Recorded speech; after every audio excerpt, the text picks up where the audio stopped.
So there's this huge debate over the fact that whether Komaytos are considered Metroids. Now for the most part, I made a theory about this, let's say around a year ago, where I talked about how I believe the Talonform Metroid can slowly mutate to become the Komayto, and I gave my evidence here and there, and for the most part, I thought it was a pretty solid theory. Didn't think any other Metroid can meet the qualifications like the Talonform Metroid. However, a couple of weeks ago, I got a very lengthy email from a person who's seen one of my videos by the name of EpicJason. He gave me a nice email talking about how he loved my video, how he gave off his own opinion about my video, and even most importantly, he gave me a whole different perspective on this theory while giving his own evidence and his own opinions on what Metroid is closer to the Komayto than the Talonform Metroid. And for the most part, I love the theory a lot, so I decided to make a video about his theory. So for a quick disclaimer, this theory is basically EpicJason's along with majority of the evidence. And also, you know, for those people who put the theories in the comment section, don't worry, I will get to you soon. That being said, what Metroid is closer to the Komayto than the Talonform Metroid? We'll soon find out by rolling out that video and queuing up that intro.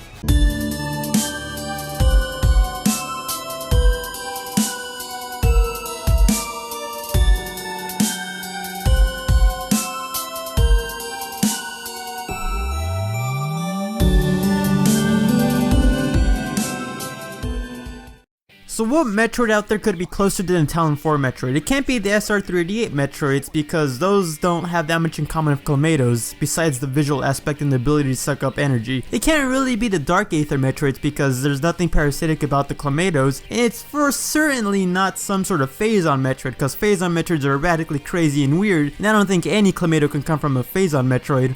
Wait, you're telling me it was a Phazon Metroid? Are you serious?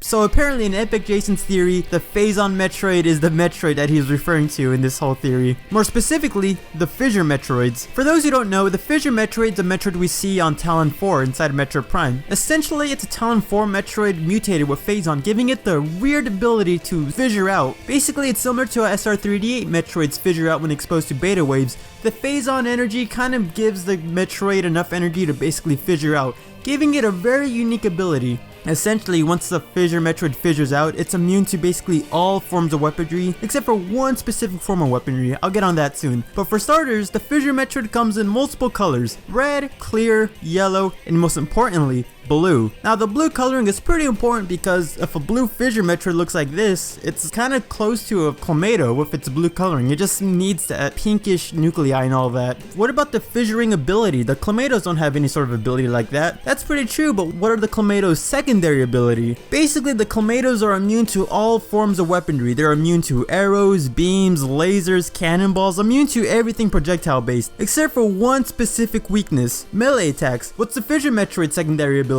Well, in the case of the blue Fissure Metroid, they're immune to the power beam, the plasma beam, the wave beam, all forms of weaponry except for one specific form of weaponry, the ice beam. So in the case of this, both the Komaytos and the Fissure Metroids have a unique ability of being immune to all forms of weaponry except for one specific weakness. That is way too close to call that a sheer coincidence, and that alone makes the Komayto and the Fissure Metroid a lot more closer than the Talonform Metroid. Not only that, but the Fissure Metroid also comes from a baby Talon Metroid, and as stated before, the baby Talon Metroid with its color scheme looks surprisingly close to a Komayto. And if the SR388 baby Metroid can look like a normal mature larval Metroid from SR388, who is to say that the baby Talon Metroid wouldn't look anything close to an actual Komayto? It's just a bigger form with a bigger color scheme. All this information is just basically telling us that the Fissure Metroid is a much more better candidate and a lot more closer relative to the Komayto than any other Metroid in the series. But you're probably wondering, how would a Fissure Metroid even end up on overworld or whatever the planet Kid Icarus is on? Well, here's the thing. Originally, I couldn't answer this theory, so in the original video, I kind of glossed over that real quick because I couldn't really explain it. But EpicJason gave off a really great argument that I gotta use in this video. Essentially, the space pirates would take whole swarms of mini-roids and baby Talon Metroids because they're so easy to maintain because they're so docile and easy to contain. And the fact that they can absorb so much energy and release so much energy, they're essentially just battery packs and a lot more effective than anything else the space pirates can use. So who is to say that the space pirates didn't really take a swarm of mini-roids or baby Talon Metroids to whatever the planet Overworld's in and try to set up a base on the planet? However, due to the craziness of the Kid Icarus world, you know, gods, deities, creepy creatures and all that, the space pirates couldn't really necessarily hold up a base, and maybe a couple of the baby Talon Metroids were exposed to Phazon and somehow escaped the containment, thus mutating into a Fissure Metroid. However, once the Fissure Metroid's been exposed to a different atmosphere, and since Metroids are prone to mutation like crazy, crazy, maybe it was able to keep its ability of being immune to all weaponry, while maybe losing the ability to just clone. I mean, heck, there's space pirates on Overworld. Who's to say that those space pirates didn't try to use the baby Talon Metroids as power source originally, but ended up leaving because Overworld's just too crazy and Metroids tend to escape their captivity. But what do you guys think? You think this theory is a lot more better than my original theory? Personally, I think it's a lot better and explained a little bit more on how the space pirates would take Metroids on the planet of whatever Overworld's in. But if you have your own theory, your own opinion about this theory, or if you have your own idea, feel free to put it in the comment section because I do love reading your guys' comments. And if you like this video, feel free to like and share it among all your friends. It could be any kind of friend, Metroid friends, your just normal gaming friends. If you're in some sort of Discord chat, feel free to share this in that chat to, you know, spread the word of Metroid, I guess. And if you like Metroid content, feel free to subscribe because I do plan on making more Metroid content in the future. I mean, if you want more Metroid content right now, feel free to click on the link to the original Metroid video I talked about, you know, the Komayto versus Metroid theory video, just to give you a perspective on what I thought about a year ago. Keep in mind, this video is like about a year old, so expect, you know, a little bit bad mic quality and maybe horrible presentation. I mean, personally, I think it still holds up, but